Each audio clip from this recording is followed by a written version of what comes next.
오늘의 말씀은 사사기 9장 34절에서 57절 말씀입니다. 아비멜렉과 그를 쫓은 모든 백성이 밤에 일어나 네 떼로 나눠 세겜을 대하여 매복하였더니 에벳의 아들 가알이 나와서 성읍문 입구에 설 때에 아비멜렉과 그를 쫓은 백성이 매복하였던 곳에서 일어난지라. 가알이 그 백성을 보고 스불에게 이르되 보라, 백성이 산 꼭대기에서부터 내려오는도다. 스불이 그에게 대답하되 내가 산 그림자를 사람으로 보았느니라. 가알이 다시 말하여 가로되 보라, 백성이 밭 가운데로 쫓아 내려오고 또 한때는 무오느님 상수리나무 길로 쫓아오는도다. 스불이 그에게 이르되 내가 전에 말하기를 아비멜렉이 누구간데 우리가 그를 섬기리요 하던 그 입이 이제 어디 있느냐. 이가 너의 업신여기던 백성이 아니냐. 청하노니 이제 나가서 그들과 싸우라. 가알이 세겜 사람들의 앞서 나가서 아비멜렉과 싸우다가 아비멜렉에게 쫓겨 그 앞에서 도망하였고 상하여 엎드러진 자가 많아서 성문 입구까지 이르렀더라.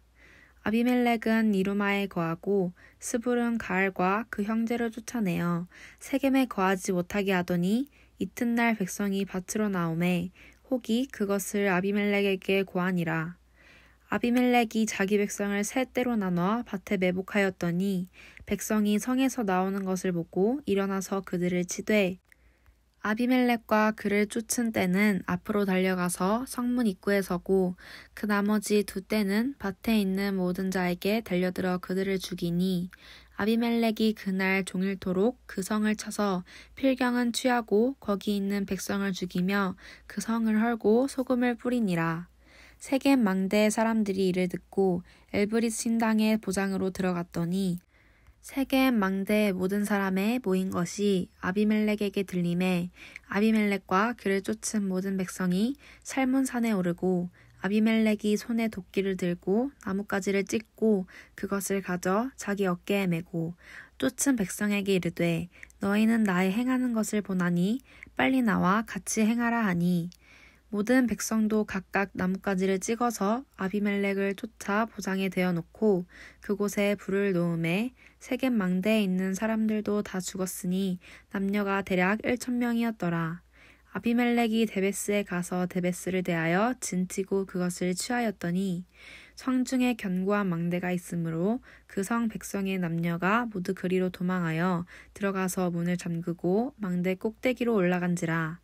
아비멜렉이 망대 앞에 이르러서 치며 망대의 문에 가까이 나아가서 그것을 불사르려 하더니 한 여인이 맷돌 윗짝을 아비멜렉의 머리 위에 내려던져 그 두골을 깨트리니 아비멜렉이 자기의 병기 잡은 소년을 급히 불러 그에게 이르되 너는 칼을 빼어 나를 죽이라. 사람들이 나를 가리켜 이르기를 그가 여인에게 죽었다 할까 하노라. 소년이 찌름에 그가 곧 죽은지라. 이스라엘 사람들이 아비멜렉이 죽은 것을 보고 각각 자기 처소로 떠나갔더라. 아비멜렉이 그 형제 70인을 죽여 자기 아비에게 행한 악을 하나님이 이같이 갚으셨고 또 세겜 사람들의 모든 악을 하나님이 그들의 머리에 갚으셨으니 여롯바알의 아들 요담의 저주가 그들에게 응하니라. 아멘. 아비멜렉이 군대를 이끌고, 이 군대는 어느 백성이겠어요? 이스라엘 백성이겠죠. 이스라엘 백성을 이끌고 이제 세겜 사람들을 치러 가는 거예요. 그런데 아침에 매복하라는 거예요. 아침에 밤에 와서 매복하고 있다가 아침에 일어나서 쫙 하라는 거예요. 아침에 하면 다 눈에 보이는데 왜 아침에 하라고 했을까요? 중동 지역의 일출은 산이 없어요. 지평선입니다. 더군다나 가장 해가 강렬하게 떠오르는 곳이에요. 아침에 눈이 멀 정도로 강렬하다고 합니다. 그런데 그 산기슭에서 사람들이 쫙 내려오면은 이게 분간이 안 되는 거예요. 그러니까 지금 얘기하죠. 저기 적군들이 무슨 병사들이 막 내려오는 것 같은데 그때 스불이 옆에서 가알에게 얘기합니다. 아니에요. 당신 너무 눈이 부셔서 그래요. 그게 아니고 산 그림자가 이렇게 내려오는 거잖아요. 자, 이제 좀 느낌 이해되시죠? 그런데 점점 그 군대들이 가까우는 거예요. 그제서야 사람들이 저거 보니까 적군인데 어떡하지? 그랬더니 이제 스불이 그때 네가 그랬잖아. 한번 덤벼보라며 아비멜렉에게 네가 도전장을 내밀었잖아. 사람들 다 들었어. 이제 어떻게 나가서 싸워? 팍 부추긴 거예요. 그랬더니 아비멜렉은 이미 전의가 상실됐는데, 아니 그때는 술김에 그냥 배포쳐 있는 사람처럼 홧김에 한 말인데, 실제로 왕이 백성들을 다 군사들을 이끌고 자기를 치러 온 거예요. 마음은 쫄았지만 이미 내뱉은 자기의 입장이 있기 때문에 나가서 싸웠습니다. 어떻게 됐겠어요? 당연히 아비멜렉의 완승이었습니다. 아비멜렉이 굉장히 성경에서 말하는 악인이었지만 역사적으로는 그냥 주도 면밀한 사람입니다. 그냥 밤에 가서 왕이 이 말을 듣고 작전을 짜고 사람들을 이끌어서 밤에 가서 매복했다가 아침까지 기다리는 인내력. 이 태양을 등지고 적습을 하는 거죠. 그러니까 감히 상대가 되지 않았던 겁니다. 그래서 어떻게 됐어요? 41절 아비멜렉은 아루마에 거주하고 스불은 가알과 그의 형제들을 쫓아내어 세겜에 거주하지 못하게 하더니, 자, 자기를 대놓고 헌담했던 저주했던 이 가알과 그의 세력들은 다 축출해냈습니다. 여기까지가 1차 징벌이었어요. 이 정도쯤에서 멈췄으면 얼마나 좋았을까요?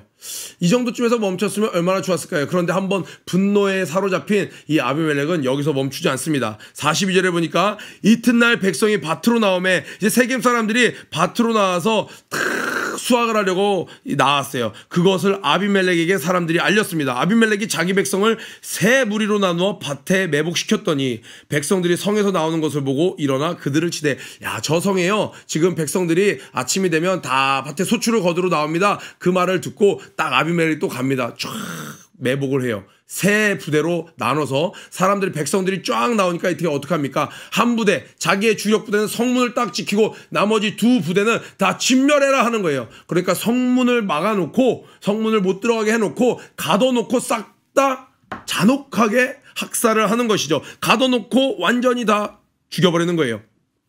자, 여기까지가 2차 징벌이에요.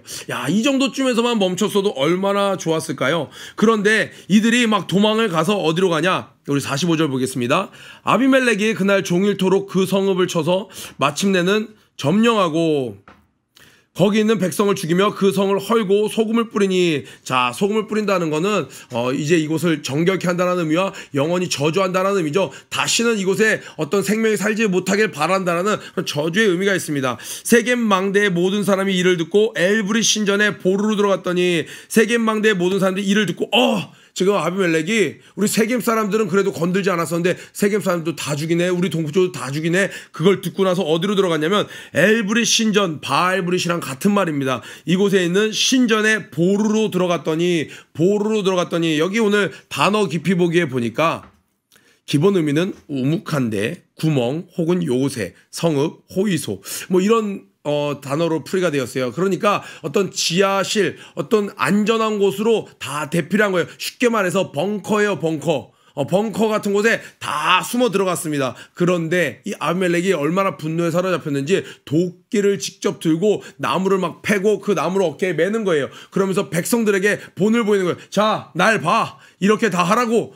여러분 보세요. 왕이 말을 따가닥 타고 가서, 자, 우익, 좌익, 진격하라, 뭐 이렇게만 해도, 아니 손가락으로만 이렇게 해도 백성들이 다, 병사들이 움직이는데 왕이 지금 내려갔고 도끼를 들고 나무를 패고 어깨에 매면서 갖다 쌓는 거예요. 그러니까 백성들은 얼마나, 그 군사들은 더 긴장되겠어요. 본을 보이는데 좀 강렬한 본을 보이는 거죠. 우리 동계수련 때 얼어붙은 땅을 파는데 안 파져요. 담당 전사님이 삽을 줘.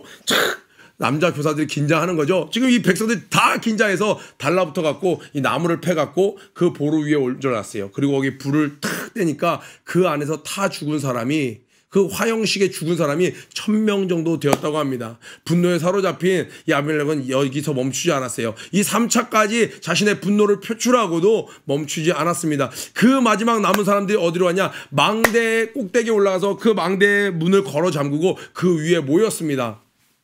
또 남은 군사들을 이끌고 그곳에 갔어요. 이곳에 있는 자들도 다 죽일 요량으로 이전에 그 불로 지펴서 사람들을 다 죽였던 이 아비멜렉은 그 망대 밑에 또 나무 가지들을 모아놓고 죽이려고 탁 앞서갑니다. 그런데 그 위에 있었던 여인이 큰 맷돌 같은 것을 위에서 떨어뜨린 거예요.